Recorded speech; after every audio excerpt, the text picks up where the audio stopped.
Good morning, colleagues. It's my pleasure to welcome you to today's session titled Unlocking Potential Legislative Institutions as Drivers of National Evaluation Agendas. I am Jane Mwangi. I work for UNICEF as a Regional Evaluation Advisor based in Bangkok. And I'm honored to be moderating this session with our esteemed colleagues here. In this session, we will explore the pivotal role legislative institutions play in shaping and advancing national evaluation systems through their unique functions of policy making, resource allocation, and oversight. Legislative bodies are not only instrumental in promoting accountability and evidence-based decision making, but they are also key drivers of national evaluation agendas. Today's discussion will feature esteemed panelists, each bringing diverse and rich insights from their own country's experiences. We will delve into how legislative bodies can become champions of evaluations, how they can use evidence for impactful decision-making, and the support role played by the knowledge brokers with legislative ecosystems. This session is especially significant for UNICEF, as it aligns closely with our mission to promote the use of evidence for advancing children's rights. UNICEF recognizes that effective evaluation is not just a tool for accountability, but a vital mechanism for learning and improvement. Our 2023 revised evaluation policy places even greater emphasis on NECD, stating that UNICEF invests in national evaluation capacity development as a core means of empowering country-level stakeholders to engage meaningfully in evaluations and to measure joint results for children. For UNICEF, supporting NECD goes hand in hand with our work on advancing children's rights. By strengthening evaluation frameworks, particularly through collaboration with legislative institutions, we can ensure that child-focused policies are not only well implemented, but also that they deliver meaningful outcomes. So we'll talk briefly on the session agenda. As we have said, we have an exciting agenda for you all. So I will walk you through it. We will start with a plenary discussion. Honorable Kabil Hashim will discuss how legislative bodies advance the national evaluation agenda through policy making, resource allocation, and oversight. Additionally, Honorable Hashim will underscore the vital role of development partners and networks, such as the Global Parliamentarian Forum for Evaluations, in supporting legislative efforts in evaluations. Then we'll have Honorable Jeremy Adomahum, who will discuss the use of evaluation for accountability, learning, and evidence-based decision-making in legislative bodies, while also emphasizing the importance of legislative champions in advocacy and awareness raising. Additionally, he will present the African Parliamentary Network on Development Evaluation and the role of this network. Ms. Josephine Watera will discuss the essential role that legislative monitoring and evaluation units and research entities play in supporting decision makers in legislative bodies. These knowledge brokers are crucial for addressing capacity gaps, particularly in light of parliamentary turnover, and ensuring that decision makers have timely access to the necessary evidence. Josephine will also highlight the importance of this intermediate in navigating the vast amount of information available and helping decision makers in legislative bodies make informed decisions. After that session, we'll move into the World Cafe format, where participants will engage in smaller groups, country-focused subgroups. The experiences of our panelists from Sri Lanka, Kazakhstan, Uganda, Benin, and the Philippines will be the focus of these discussions, providing us with rich insights into the legislative ecosystems in each country. This will be your opportunity to dive deeper into the practical challenges and opportunities within NECD in different national contexts. Finally, we will return to the plenary where our panelists will share key takeaways from the subgroup discussions. And they will reflect on the way legislative bodies, supported by the knowledge brokers, can contribute to the drive forward national evaluation agendas and what lies ahead for an NECD in their respective countries. So, as I said, we are very privileged to have with us today a distinguished panel of experts, each bringing invaluable insights and experiences from their respective roles in advancing evaluation agendas in their countries and in their continents. Please allow me to briefly introduce them. Honorable Kabir Hashim is a member of the Sri Lankan Parliament and currently serves as the chair of the Global Parliamentarian Forum for Evaluation. With extensive experience in governance and policymaking, Honorable Hashim has been a vocal advocate for using evaluation as a tool for accountability and evidence-based decision-making in public institutions.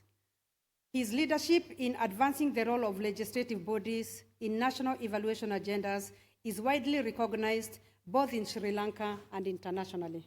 Welcome. Honorable Jeremy Adomahum is a member of the Parliament of Benin and serves as the chairperson of the African Parliamentary Network of Development Evaluation. He has been instrumental in promoting evaluation as a critical tool for advancing development outcomes across Africa. His work emphasizes the importance of legislative involvement in ensuring that evaluations are used to inform policies that drive sustainable development in African continent. We have with us today Honorable Natalia Nikitenko, who is a former member of the Kyrgyzstan Parliament and also a member of the steering committee of the Global Parliamentary Forum for Evaluation. She has been at the forefront of promoting evaluation and accountability within the legislative process in her country, and her advocacy for the use of evidence in policymaking has contributed to her country's growing capacity in national evaluation systems, making her a key voice in this space. We also have with us today Ms. Josephine Watera, who serves as the Assistant Director of the Department of Research Services in the Parliament of Uganda. In her role, she supports legislators by providing critical research and evidence to inform decision-making. Her work focuses on strengthening the capacity of monitoring and evaluation units within the Ugandan Parliament, ensuring that members have access to the evidence they need to make informed policy decisions. Last but not least, we have Mr. Julius Dumangas, who is the Supervising Legislative Staff Officer in the Congressional Policy and Budget Research Department of the House of the Representatives in the Philippines. He plays a key role in bridging the gap between research, evidence, and legislative decision-making, ensuring that policymakers in the Philippines are equipped with the information needed to implement evidence-based policies that promote development and improve governance. Thank you again for joining this session. I'm confident that the discussions we have today will contribute meaningfully to advancing the national evaluation agenda and the vital role that legislative institutions play in that journey. So now we'll have some discussion with our panelists today, and I will be asking them a few questions before we now move to the specific group work. Honorable Hashim, I will start with you. If you can tell us from your experience as a parliamentarian, what specific roles do legislative policies, legislative bodies play in driving national evaluation agendas? And if you could also touch on the role of the Global Parliamentarian Forum for Evaluation in advocating for this. Over to you. Thank you, Jane. Well, it's good to be here. I wish to thank the Chinese government, the UNICEF, and GEI, all the other groups that helped us to get here. It's great to be here. And I was just thinking that if evaluators think that they have a tough job, then you should try doing our job, being a member of parliament. You'll realize how much tougher it is. So in that context, the role of parliamentarians or legislative bodies in achieving the targets of setting up an evaluation network in a country has been totally underestimated in my view, that the role of legislators are much more important. This gets strengthened purely by when the SDGs were launched by the UN at the initial stage. It was clearly stated that the SDGs are not the exclusive domain of the executive presidency, nor is it a part of a ministry-driven exercise, that it should be part of Parliament, the process. Parliament should be engaged because SDG successes, the Sustainable Development Goals successes would depend on policy, on resource allocation, on oversight. Those are key elements. And most of the demand that comes from the use of evidence from evaluation goes to the end users. And the end users are usually the government, right? So government means, again, Parliament. Up to 2012, there has been a huge gap between the evaluation, the evaluators, the profession of evaluation, and a gap, and the multilateral donors. And if you take the professional evaluators and the officials, there's been a gap between them and politicians or parliamentarians or legislators. But meanwhile, at the same time, Parliament has been challenged in the last couple of years by the voters, by the public, about urgent citizen needs, about accountability and transparency. Everybody is demanding transparency and accountability from their representatives. And the world over, governments are under pressure hugely in terms of people, voters asking for value for money and results. So putting all these together, in 2012, we formed a voluntary group called the Global Parliamentary Forum for Evaluation, which worked with the VOPEs, with the voluntary organizations. We worked with the evaluation community, and we began as parliamentarians because we felt that we needed more sophisticated instruments for us to be able to be more accountable. And we felt that evaluation was a tool that parliaments should use.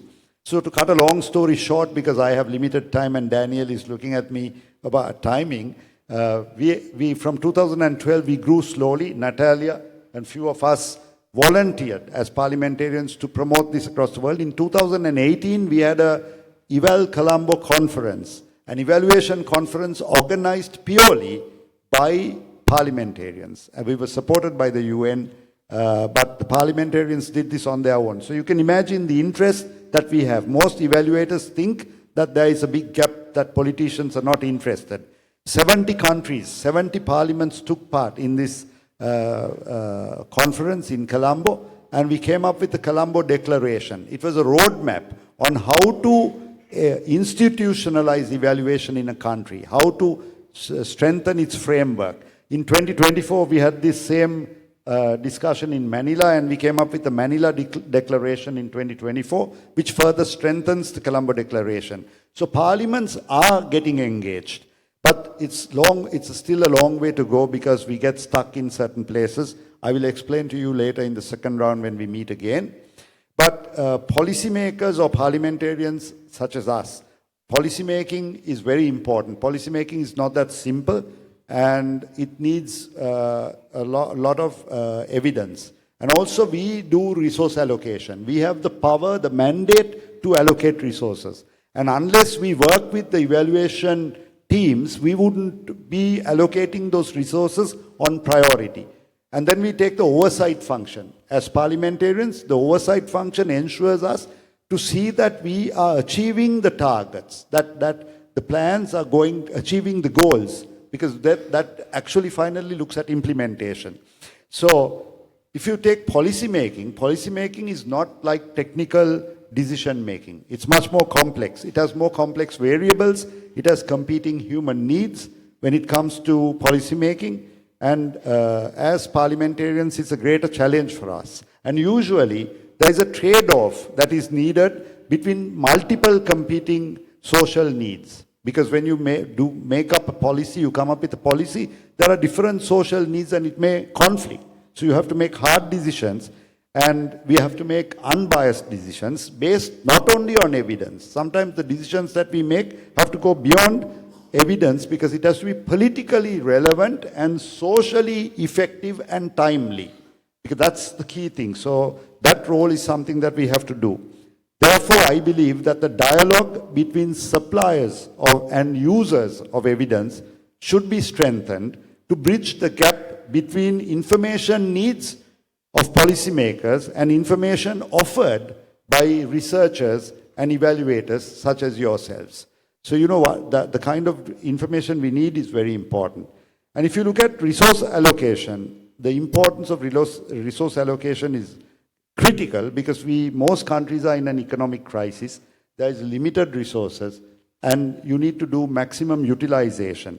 And only if you have evidence-based decision making and evidence-based resource allocation that we wouldn't be able to utilize our resources to the maximum. So in that sense, the evaluation culture, getting into Parliament, making it a part of a mandatory process becomes very important. And we, in the Global Parliamentary Forum for Evaluation, look at it being something of being a mandatory service, that it must be by law, by constitution, that evaluation becomes part of the system. Like the Supreme Audit Office, there should be an evaluation office which monitors it, which we can talk about in the next round.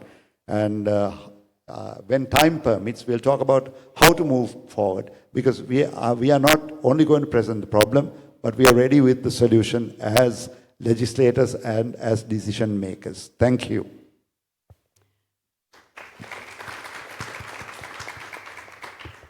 Thank you very much, Honorable Hashim. And of course, we'll have more opportunities when we get to the groups. My second question will be to Honorable Jeremy Adomahum. And I want you to tell us how legislative bodies effectively use their influence to promote a culture of evidence-based decision-making. And if also you could touch upon the role of the African Parliamentary Network on development evaluation.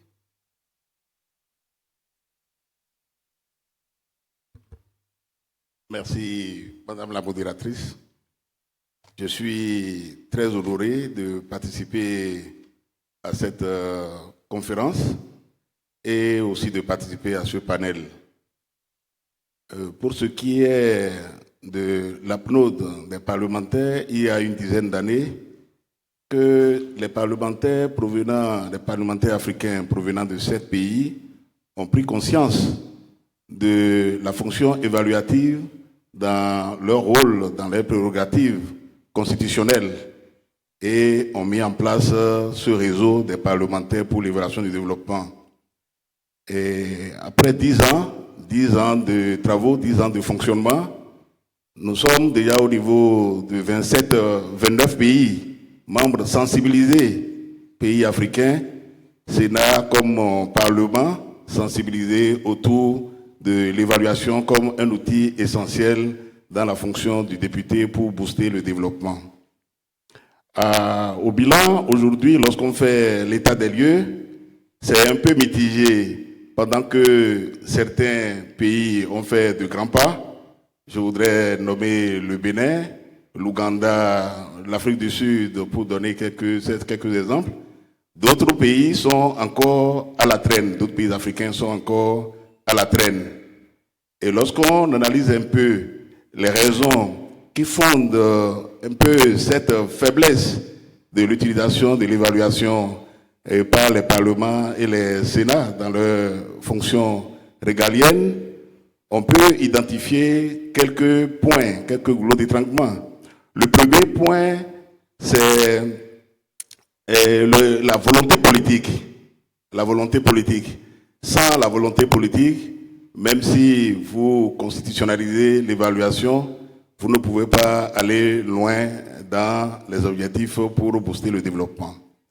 Le deuxième point qui freine un peu l'utilisation de l'évaluation dans la fonction parlementaire au niveau des pays africains membres de l'APNOD, c'est le renforcement, le manque de renforcement de capacité.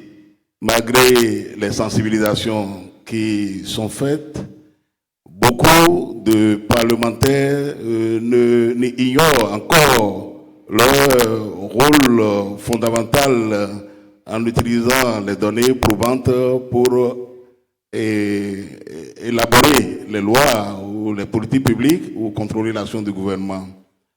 Le troisième point, le parlementaire a un mandat qui se renouvelle, et chaque fois au renouvellement du mandat, lorsque certains ne se font pas réélire, il y a une perte de l'expertise de tout ce qui est fait comme renforcement de capacité, ce qui constitue une grande difficulté aussi. L'autre point également qu'on peut noter, c'est les faibles ressources financières qu'on affecte à la fonction évaluative dans nos différents budgets. Ce n'est pas que les ressources manquent, mais on n'a pas encore pris la conscience pour mettre des ressources importantes, des ressources financières importantes au niveau de la fonction évaluative, ce qui crée aussi un grand frein pour le travail parlementaire. Et donc, lorsqu'on rassemble tous ces éléments et on cherche un peu les solutions, on note fondamentalement un premier point, la volonté politique dont j'ai parlé tout à l'heure, et l'institutionnalisation qui est le point central dans tous nos parlements. Cela se fait de façon un peu diversifiée, pendant que certains parlements sont allés directement à la constitutionnalisation de l'évaluation, d'autres ont pris par le vote d'une loi pour la constitutionnalisation. En Afrique, on peut citer certains pays comme la Côte d'Ivoire, comme le Sénégal, comme le Maroc, mais cela n'a pas forcément pris parce qu'on a constitutionnalisé. Et il y a d'autres qui ont pris par le vote d'une loi sur l'évaluation des politiques publiques. On peut citer le cas du Bénin, de la Côte d'Ivoire, du Maroc et bien d'autres pays africains. Et d'autres encore ont fait une relecture de leur règlement intérieur au niveau de l'Assemblée nationale pour instituer une commission permanente ou ad hoc chargée de l'évaluation des politiques publiques. Quand je prends tout cet ensemble, ce n'est pas forcément parce qu'on a constitutionnalisé ou parce qu'on a pris une loi que ça marche. Si je prends le cas du Bénin, que je connais très bien, sans prendre par une loi, par voie réglementaire, depuis près de 17 ans, le Bénin a pris comme une grande priorité l'évaluation des politiques publiques et a mis en place sa première politique nationale d'évaluation, 2012-2021. Cette politique étant arrivée à terme, elle a été évaluée, et donc les points positifs de cette première politique nationale ont été renforcés dans le deuxième montage de la deuxième politique nationale d'évaluation. Ces points, on peut noter en premier point comme acquis, disons, l'harmonisation des normes et des méthodes d'évaluation, ce qui a donné lieu à un guide national d'évaluation. Et on peut noter aussi la dissémination des résultats, parce que tous les 2 ans, le Bénin organise des journées béninoises de l'évaluation avec les différents acteurs pour faire le point du chemin parcouru, tirer les leçons et faire des recommandations pour avancer. Et donc, l'une des recommandations phares de cette évaluation, c'est d'aller à la loi pour consolider les acquis et rendre plus stable le cadre institutionnel. Et donc, en janvier passé, janvier 2024, le Bénin a voté une loi que nous qualifions de révolutionnaire, puisque la loi a des innovations. La première, c'est que la loi fait un lien entre la planification du développement et l'évaluation des politiques publiques. La deuxième innovation de cette loi, c'est qu'elle étend maintenant la pratique évaluative à toutes les institutions de la République, y compris le secteur de la décentralisation. La troisième innovation, c'est qu'il doit être prévu un financement pour toute politique publique prévue. Le gouvernement ou l'institution doit prévoir en même temps les ressources financières pour son évaluation. Et dans ces conditions, vous voyez avec moi que tous les secteurs seront impactés lors de la mise en œuvre de cette loi, à partir dès maintenant jusqu'à la décennie prochaine, jusqu'à la mise en œuvre de la deuxième politique nationale de l'évaluation. Et c'est un grand pas que le Bénin a fait. Au niveau de l'Assemblée nationale, nous nous préparons en dehors de cette loi à une révision de notre règlement intérieur pour instituer une commission permanente chargée de l'évaluation des politiques publiques, le temps peut-être d'une révision constitutionnelle pour la constitutionnaliser. Donc voilà un peu ce qui se fait au niveau des pays africains membres de la PNOD et particulièrement ce qui se fait au niveau de mon pays, le Bénin. Je vous remercie. Thank you very much. And again, we'll have a lot more to share.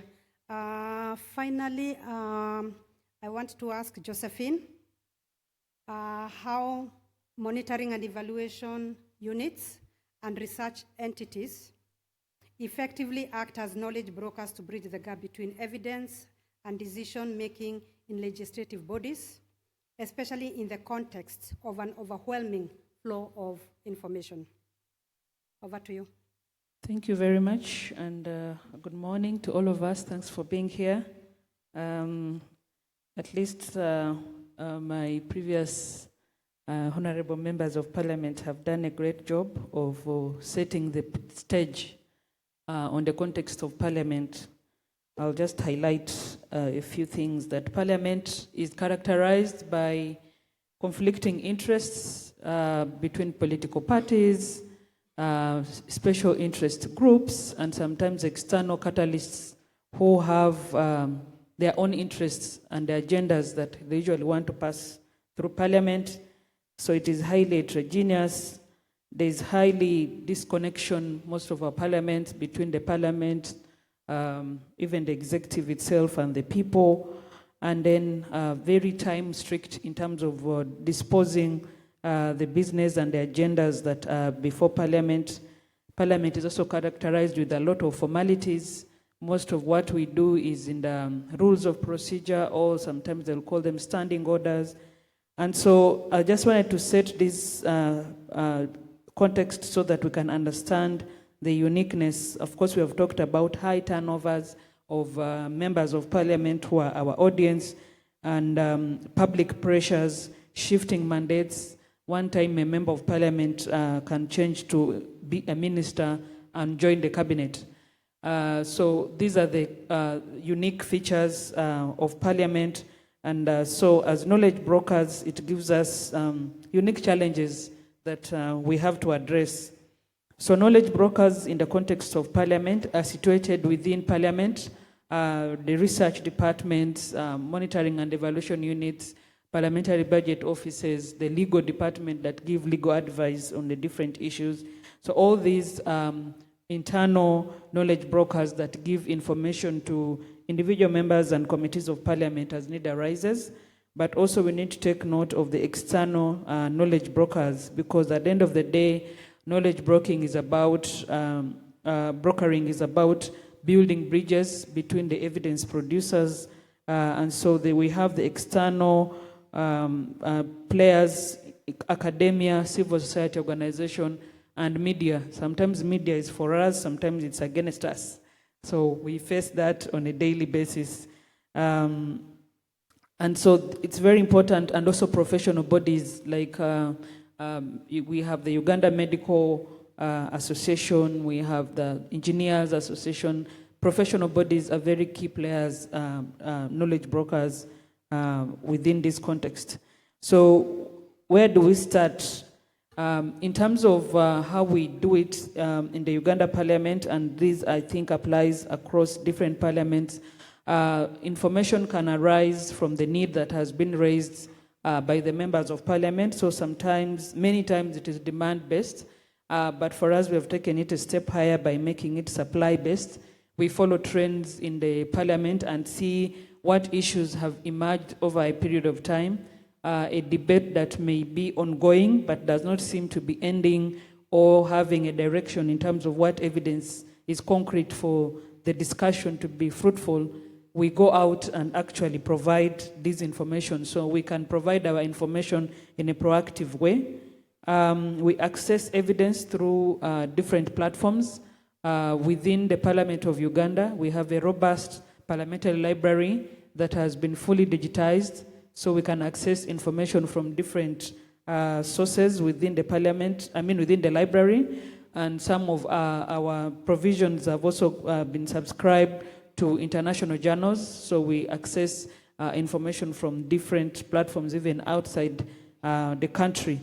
And what we do is to try as much as possible to package this information. So we know that members of parliament don't have a lot of time in their hands, and so we try to make this information as simple and accessible as possible. We give them policy briefs, we give them position papers, we go full blast sometimes into a full monitoring and evaluation reports. And we have learned that in the context of parliament, we need to identify people or champions, political champions. So we've learned that we profile our members of parliament when parliament, the elections are over, and we start tracking over a period of a month or two who is debating in which area. So sometimes people come when they have already identified the areas they want to contribute to, and they will stick to that. So we identify who are these and empower them that wherever there's an issue on the order paper, we go to them and say, there's this that we have seen on the order paper, can we give you information so that as the debate starts, you can start from there. So we identify champions who we work with to generate information specifically for them. But also what's important, we work with the office of the leader of the opposition. The leader of the opposition has staff who are designated under that office, paid by parliament, but also our Department of Research, where I lead, provides independent services. So they are free to still come to us to ask for information. So what is unique about Parliament is that sometimes when your information or evidence has not been used on this side of the table, it's very easy to cross it on the other side, and this evidence still comes in from the side of the opposition. So we never have waste, if that's the word I can use, that if the opposition side, if the government side is not going to use this evidence, we empower the side of the opposition to be able to bring in this evidence. Of course, we have some bit of challenges, issues of resourcing. Parliaments are still not very well resourced. Most countries' parliaments' budgets are still under the control of the executive. We have an independent parliamentary commission that can recruit its own staff. It's not the same as other countries do. Issues of time, in terms of timing, knowing when evidence is going to be used, and the aspect of knowledge management. Digitization of these systems is very expensive. Accessing some of these platforms, you require payment on licenses and softwares that are a bit expensive, and sometimes these resources are not available. And at the center of it, of course, it is politics, that sometimes not all the information that you're going to give, even when it is genuine, is going to get the attention that you desire. So we take note that it's a highly political environment, but we keep going. Thank you.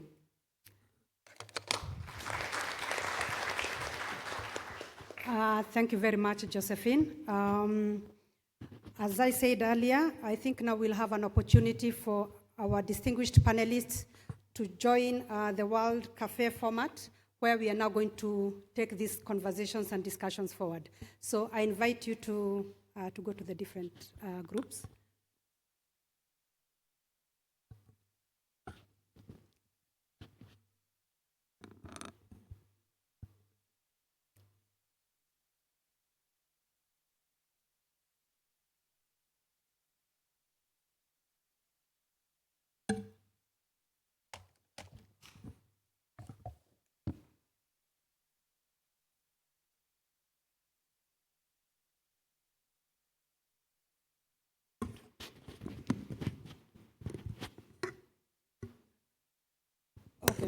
On this side, we'll have Honorable Natalia and Josephine.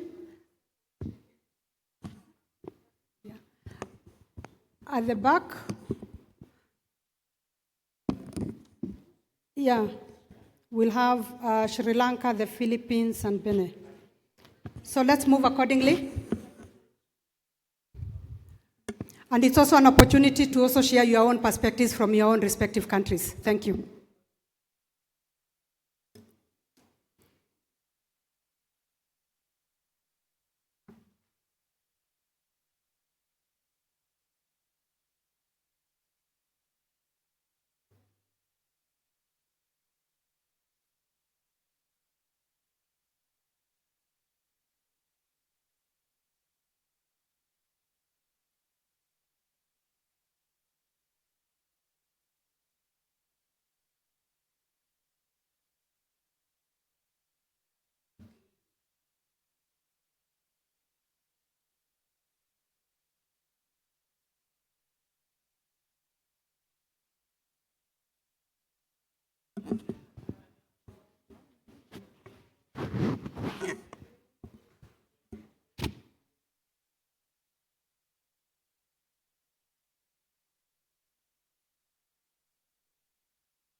Our panelists from Kazakhstan will be here.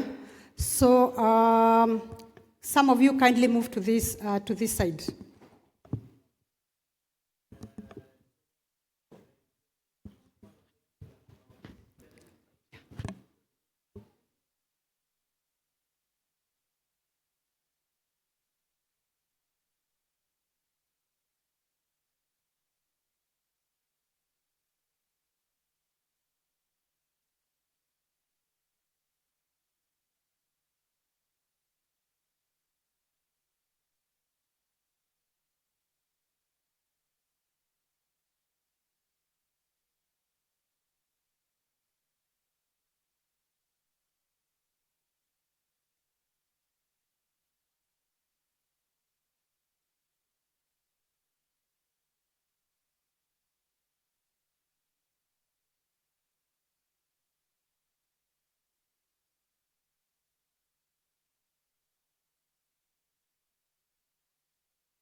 Excuse me, sorry.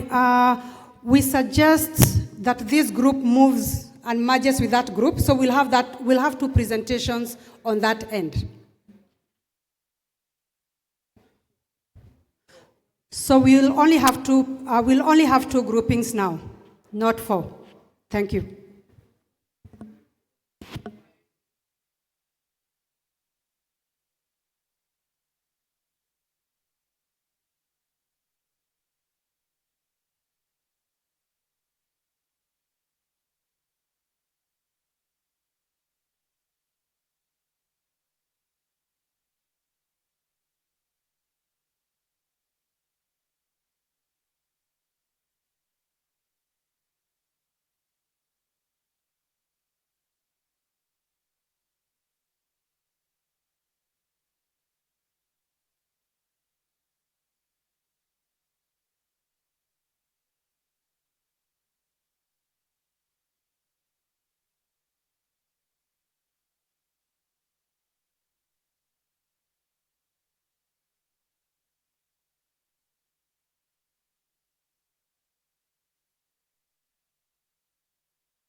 Colleagues,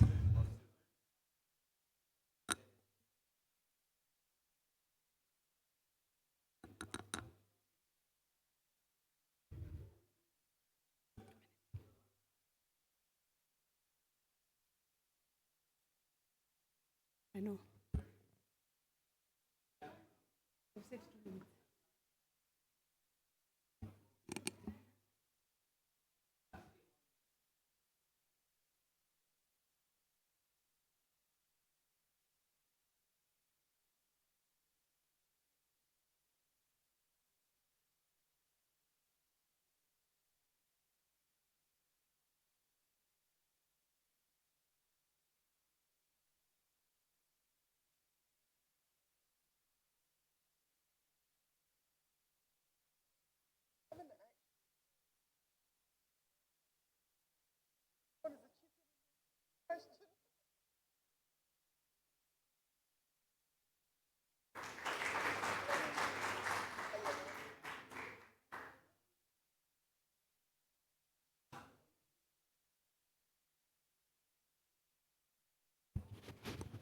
Okay, colleagues, we do not want to delay your lunch, so I suggest we start concluding this session.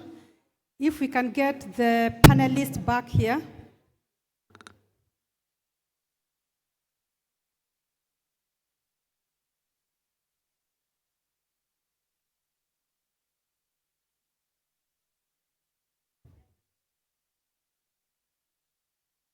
Are we all there? I think so. Yeah, 2 minutes is okay. Thank you very much. I do feel that these have been very useful discussions. And this is a session which I wished this session was actually longer, but unfortunately we'll need to conclude. So as we had said earlier, we'll now give our esteemed panelists each a minute or two to give us some takeaway from the sessions they've had, and also some things that we need to be considering moving forward, given this critical role that they play in the evaluation and the NECD agenda. So can we start on that extreme end? Julius, over to you. Thank you. I'd like to, in relation to the main theme of this National Evaluation Conference on Responsive Evaluation, I'd like to emphasize the importance of ensuring that our evaluations are responsive to the information needs of our decision makers. There's a lesson in audit. In our country, a number of, like in 2014, there were like 5,000 previous year's recommendation. By 2017, this previous year's recommendation across 300 national government agencies ballooned to around 11,000. So there's a tendency that you accumulate a number of audit reports, and there's a risk that evaluation, especially that don't really address the needs, information needs of our decision makers, would likely, there's a chance that this would not really make an impact in improving the lives of our people. By information needs, being responsive to the information needs of our policymakers, I mean, we provide information on the relevance of government interventions, whether these interventions are really addressing the needs of our citizens, whether they're efficient, they're carried out in a timely and economical manner, whether they're effective. Are they achieving, the government interventions achieving their key policy objectives? And most importantly, the aspect of ensuring that our government interventions are impactful. Have these interventions that we keep on funding every year, that Congress renews the funding every year, have they really made an impact on the lives? Have they really improved the lives of citizens? So we need these kinds of information flowing back to the legislature so that they can really exercise their effectively exercise their lawmaking, their budgeting, and their oversight functions. And we emphasize the importance of having a national evaluation policy that clearly clarifies the mandates of national government agencies to regularly conduct and use evaluation. We also emphasize the importance in the national evaluation policy that we're pushing in Congress, the importance of strengthening the enabling environment for evaluation in the country. So, which means strengthening creating a national evaluation council to coordinate, to push for the development of evaluation standards, and improving the practice of evaluation. Strengthening the role of strengthening the practice of evaluation with each government agency by ensuring that there will be M&E units within each agency to plan, implement, and help conduct evaluation. Thank you. Thank you very much, Julius. Yes, Josephine, over to you. Okay, thank you. Yeah, so three things. One is as we aspire to strengthen the culture and learning for evidence, there was emphasis on issues of quality assurance and independence. The session in the morning, we talked about trust. So ensuring quality, credibility, and independence is very important. The aspect of being proactive, not waiting for things to happen. As evaluators, we can be advocates and reach out to the members before even they get to us. The issue of institutionalization, we cannot keep doing things haphazardly, but we need to have a process, systems, and structures that can live the test of time. So the aspect of institutionalization is key. Thank you. Thank you very much. Honorable Jeremy. Merci. La première chose que je vois au niveau des parlementaires et des parlements, c'est que les parlementaires doivent accompagner le gouvernement dans la mise en place d'un corpus législatif robuste pour la mise en place de systèmes nationaux d'évaluation. La deuxième chose, les parlementaires doivent avoir un mécanisme qui permette de commander directement les évaluations sur les politiques publiques données et ne pas attendre seulement les rapports d'évaluation fournis par les partenaires techniques et financiers ou fournis par le gouvernement, compte tenu du rôle que le Parlement joue. Et là, il faut noter que le grand défi, c'est de passer des pressions politiques, les pressions politiques où le vote des lois à l'urgence pour vraiment l'utilisation des données probantes dans la prise des lois. Ceci passe forcément par les centres de recherche et les résultats d'évaluation.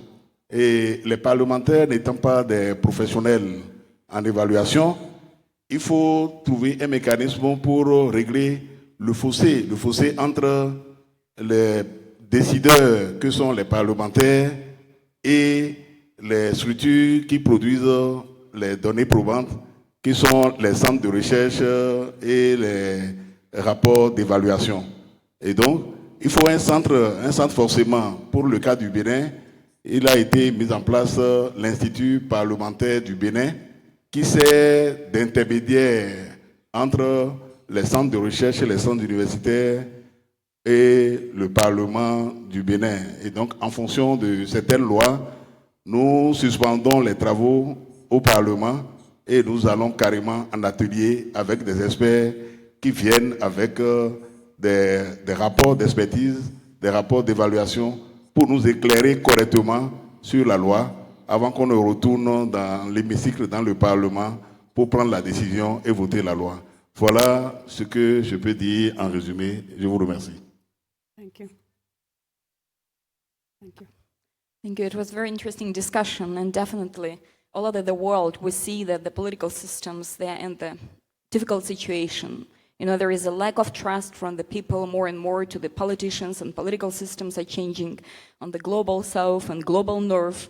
And definitely what should be the answer to those changes? People want more responsible governments and parliaments, more evidences. In the digitalized era, open data, etc., you know, there is a request from people.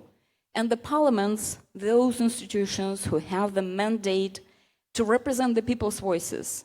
They have the legislative function, the budgetary function. Do the parliaments and parliamentarians aware their role and the use of evaluation as a tool? Not always, and not that much involved all over the world, in the process. So what's the kind of, not the recipe, but maybe one of the recommendations and, good experiences from the cases, from the discussion. So this is to use the mandate of the parliaments and members of the parliaments fully using the evaluation. First, leadership, political will, find leadership and champions in the parliaments. And here, evaluators, professional associations can help, to inspire, to involve, to organize the process. But leadership is good, it's a starting point, it is not enough because the next thing should be the framework, legislation. And then, is it enough to have the law that says that evaluation should be mandatory part of good governance for the parliament or the government? It's not enough as well, because there should be capacity building, the infrastructure, people inside the government and the parliament. And this is the learning process, this is about education, different stakeholders' involvement, cooperation between evaluators and parliamentarians. And the parliament units, because the parliamentarians, they are changing, but the parliaments are there, and the people are there, and professionals should be educated. So there should be the system. And last but not the least, and maybe one of the most important things, this is cooperation, implementation and integration of all stakeholders in the process. There was an interesting question between who should be more proactive in setting up evaluation, governments or parliaments, in our group. And I think the answer is both. If there is a competition, and sometimes usually there is a competition, let's say, in a way, it's a part of the process. But if there is integrity, if there is a unity, if there is a kind of the framework to combine the efforts of governments and parliaments and other players, professional society, so the result will be much more efficient. So this is about cooperation on national, regional, international level. This is what we're doing here, and Global Parliamentarian Forum is doing. And definitely it's about institutionalization. So that were the kind of findings from our discussion. Thank you. Thank you very much. Thank you. Thank you, everybody, for being a wonderful audience. If you take the world over, everywhere there's countries and governments and parliaments are under pressure. In the last 2-3 years, we've seen this rising as a regular scene everywhere. We've seen countries with high economic growth rates, but having a lot of social unrest, a lot of political unrest. We saw in my own region in South Asia, Bangladesh faced such a situation with high economic growth rates. If you take in the past, Brazil, between the 1960s and 1980s, was one of the fastest growing countries with one of the highest growth rates in the world. But due to high social inequality, there was a lot of social unrest within the country. And there were issues. So basically, the governments need to focus on proper governance structures, people's demands, and to also look at results and to ensure policies that have impact on the majority of the people. And for that, evaluation becomes an essential tool, and an evaluation framework is necessary. But if you take the Global South especially, the Global South has a problem of a political will for evaluation. You need to create the will. That is why the Global Parliamentary Forum for Evaluation is trying to bridge that gap and to give that political will, to create political champions in governments, between the government and opposition, to get everyone to support evaluation. Then the issue of social accountability. Most governments are not so much accountable. So the social accountability part becomes a problem. But now the public is putting pressure. The civil society is putting pressure on governments, on social accountability. So governments are thinking about right policies, right decisions. Then they have a problem of the lack of institutions and structure for development and managing information systems, because most of these countries don't have the institutional structure to manage information systems. But now we're seeing support. For example, UNICEF supported parliamentarians and government officials from across the globe to have a training session in South Africa with the support of the National University of Singapore and the South African government. It was an excellent program where parliamentarians and government officials got trained in information systems on evaluation. So support from outside organizations will definitely push us towards this goal. And the other important factor is that the global north, the evaluation framework models can't be forced down on the global south, because there are cultural competencies, cultural concerns, and evaluation models need to be localized. It should be indigenous evaluation models and frameworks for each country, because each country has its cultural limitations. So putting these together and coming up together, that is why as the Global Parliamentary Forum for Evaluation, we had a roadmap coming out of the Colombo Declaration in 2018 and the Manila Declaration in 2024. That what we are proposing is, one, that to promote a national evaluation policy to be made mandatory in every country so that it becomes law and it becomes part of the constitution. So evaluation is mandatory for the government to follow. Two is that we recommend a monitoring and evaluation unit in each parliament so that parliament's capacity gets built, so that parliamentarians have the opportunity to get summarized reports and to be able to have access to evaluation, so that then they can actually participate and change decisions. So that becomes important, the many unit in parliament.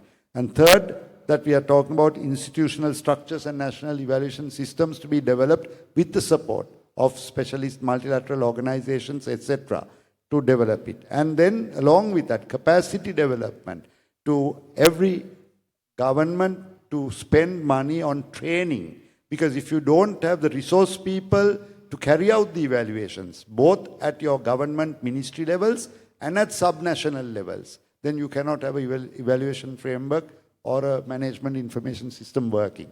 So that capacity building in Sri Lanka, we've engaged with the national universities and we've started diploma programs, we've started graduate programs and postgraduate programs in evaluation. So we are building resource people now. And then of course, finally, the engaging WOPES, civil society, youth into evaluation becomes critical. I think this we think as a way forward. Thank you.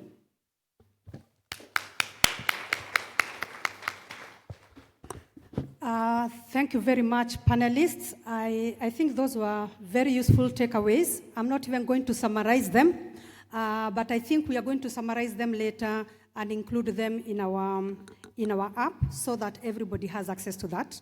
So for now, I think let's really give them a loud of applause because of really everything that they have shared with us this morning. We really appreciate everything. Thank you very much.